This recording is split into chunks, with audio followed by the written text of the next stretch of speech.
Hello friends, my name is Tawfiq and you're watching my channel Graphics Den. So in this video, I'm going to tell you how we can change undo levels or history steps in Photoshop. So let's get started. So first of all, let's see if I do anything and if I want to go back, we simply press undo. So Ctrl Z or Command Z if you are using Mac, or you can simply go to edit and click over here undo. So it will get us backwards.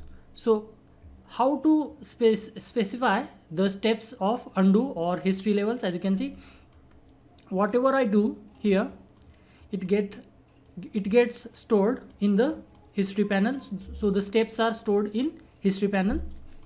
So how many steps can we generate in history panel, and how many times can we perform the undo button or the undo command?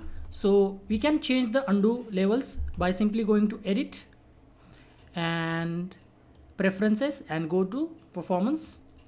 So in performance, we have the option called as history states. So it defines this particular option defines the history steps or states and as well as the undo levels. So undo levels and history steps are similar. So if you want to increase the history states or undo levels, you can simply increase the value. So let's say 60, or if you want 100, then you can put 100.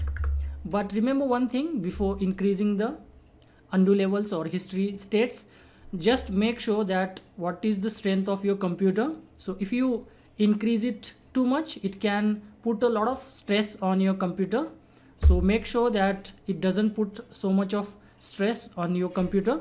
So choose the undo levels accordingly, and if you want to decrease it, you can simply decrease it. So I will keep it to default value, that is 50, and press OK. So this will change the undo levels as well as the history states, so because both are similar. So using this command, you can control the undo levels and the history states. So I hope this video was useful to you. If you do find this video useful, please give this video a like and subscribe to my channel. I will see you in the next video. Until then, bye bye and cheers.